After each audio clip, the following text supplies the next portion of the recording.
Assalamualaikum warahmatullahi wabarakatuh. Kembali lagi di channel Beta Punya. Menanggapi statement Pak Erick Thohir yang dimana jika Indonesia akan dikerjai oleh timnas Cina ketika Indonesia akan bertandang ke kandangnya timnas Cina, maka kita sebagai timnas Indonesia juga nggak boleh main-main. Artinya kalau kita dikerjai di sana, kita harus kerjai balik timnas Cina di Indonesia. Melihat statement ini sebenarnya mengingatkan saya pada pertandingan timnas Indonesia di kualifikasi Piala Dunia 2002, yang dimana pada saat itu timnas Indonesia harus kalah 5-0 di kandang timnas Cina.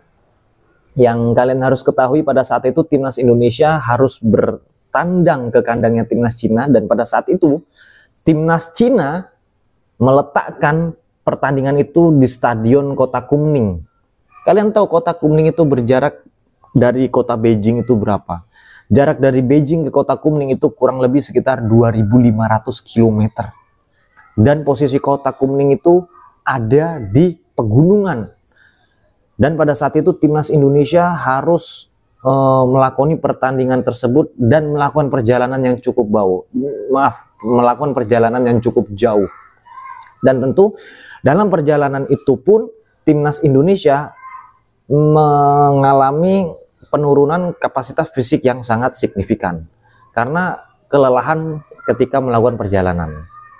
Dari kasus ini sebenarnya timnas Indonesia juga harus belajar banyak, karena sejatinya ada yang mengatakan kalau timnas Qatar itu licik, timnas Cina jauh lebih licik. Kenapa? Karena ketika mereka melakukan pertandingan kualifikasi Piala Dunia yang dimana dia melakukan pertandingan kandang, maka dia akan meletakkan pertandingan-pertandingan tersebut di kota-kota yang notabene jauh sekali dari ibu kota negaranya. Bahkan diletakkan di kota-kota yang cuma punya akses transportasi darat aja. Kenapa hal itu dilakukan? Agar pemain lawan itu mengalami kelelahan dan timnas Cina bisa meraih kemenangan. Tentu hal ini adalah salah satu strategi untuk meraih sebuah kemenangan yang dilakukan oleh tuan rumah, dan ini sah-sah saja dilakukan seperti itu, dan juga tidak ada larangan dari FIFA harus dilakukan di ibu kota negaranya untuk melakukan pertandingan, tetapi FIFA tetap mengizinkan selama itu masih di kawasan negara tersebut. Melihat hal ini, tentu Indonesia juga berkaca, nanti Indonesia juga akan bertanding melawan timnas Cina di Stadion Qingdao Youth Stadium yang letaknya itu kurang lebih sekitar 600 km dari ibu kota Beijing, dan kota itu berada di pesisir Cina dan berbatasan langsung dengan Korea Utara. Dan pada saat timnas Indonesia akan melakukan pertandingan melawan Cina nanti, itu diperkirakan sudah memasuki musim dingin, yang kita tahu sendiri musim dingin di Cina itu suhunya mungkin cukup ekstrim. Ini merupakan strategi dari Federasi Sepak Bola Cina agar timnas Cina bisa meraih poin penuh ketika melawan timnas Indonesia di Stadion Qingdao Youth Stadium nanti ini. Nah, sebenarnya media-media Cina juga sudah menyoroti perkembangan timnas Indonesia, yang dimana seperti Sohu.com juga mengatakan timnas Indonesia saat ini bukan lagi timnas Indonesia yang 10-20 tahun yang lalu yang masih bisa dijadikan lumbung gol. Bahkan mereka menyebut timnas Indonesia ini adalah timnas Belanda versi ASEAN. Dan ada juga 163.com mengatakan bahwasanya timnas Indonesia tanpa pemain naturalisasi hanyalah sebuah tim yang bisa dikalahkan dengan mudah. Akan tetapi timnas Indonesia hari ini sudah berisi materi-materi pemain naturalisasi yang cukup berkualitas, dan ini tentu akan menyulitkan timnas Cina jika timnas Indonesia diisi pemain-pemain tersebut.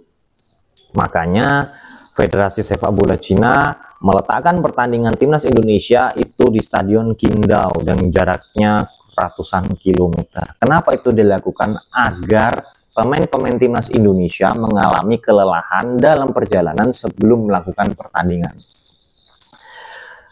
Sebenarnya dengan ditunjuknya Stadion Qingdao ini sudah ada gambaran bahwasanya memang Indonesia dikerjain seperti itu.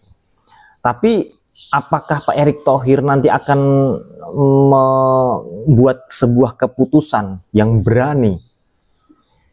Apakah Pak Erick Thohir, Ketua Umum PSSI, berani menunjuk Stadion Lukas NMB. Bahkan saya sendiri pun sebagai netizen kepingin timnas Cina tuh kita tandingkan di Stadion Lukas NMB. Kenapa begitu? Karena dalam sejarahnya ketika Persipura melakukan pertandingan tandang di Piala AFC dan itu bermain di Stadion Mandala Jayapura, kalian tahu tim Persipura selalu meraih kemenangan. Bayangkan saja jarak dari Jakarta menuju Jayapura itu kurang lebih 5.100 km, yang dimana kalau ikut penerbangan reguler hari ini berangkat, besok pagi baru sampai. Artinya lebih dari 24 jam melakukan perjalanan. Maka itu juga ketika Indonesia akan bertanding ke kandang timnas Cina, pilihannya cuma satu, charter pesawat, bisa langsung direct atau penerbangan langsung tanpa harus transit ke negara-negara yang lain. Seperti itu. Itu mengurangi jam dalam perjalanan, dan itu bisa dilakukan kalau memang federasinya mau mengongkosi untuk penerbangan langsung atau charter pesawat. Nah, permasalahannya apakah Pak Erick Thohir mau menunjuk Stadion Lukas NMB untuk dijadikan venue Indonesia melawan Cina nanti di pertandingan selanjutnya? Kita tunggu saja, karena sejatinya kalau memang itu dilakukan, jujur timnas Indonesia pasti menang lawan Cina. Saya yakin timnas Indonesia pasti menang. Karena apa? Mereka mengalami kelelahan duluan. Kalian bayangkan ya, kalau misalnya Indonesia lawan timnas Cina, kalau masih main di mana, di Surabaya. Surabaya itu kota besar yang dimana maskapai penerbangan dari negeri Cina ke Surabaya itu ada, ya. Palembang, Jakarta apalagi, Semarang apalagi. Artinya kalau masih dilakukan pertandingan itu di kota-kota besar di Pulau Jawa dan Pulau Sumatera, itu menguntungkan timnas Cina. Kalau Pak Erick Thohir masih menunjuk selain Gelora Bung Karno. Tapi kalau Pak Erick Thohir berani menunjuk Stadion Lukas NMB, tidak ada penerbangan langsung dari negara lain langsung ke Jayapura kecuali mereka charter pesawat. Kita tinggal lihat saja, tunggu apakah Pak Erick Thohir itu berani menunjuk stadion di luar Pulau Jawa untuk melakukan pertandingan melawan timnas Cina, atau dia pilih stadion di Kalimantan, Stadion Utama Kaltim, atau Stadion Batakan di Balikpapan. Tapi kalau Stadion Batakan tidak mungkin karena fasilitasnya kurang memadai, nggak ada lapangan latihan. Ya lebih ideal memang Stadion Lukas NMB ya, karena fasilitasnya sudah lengkap bekas peninggalan PON tahun 2020 kemarin.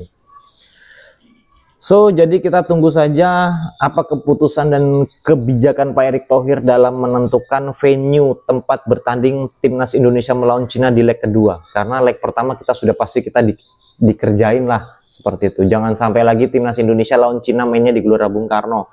Itu sama aja kita sudah dikerjain di sana terus kita tidak kerjain balik. Itu sangat-sangat kurang ajar sebenarnya ya.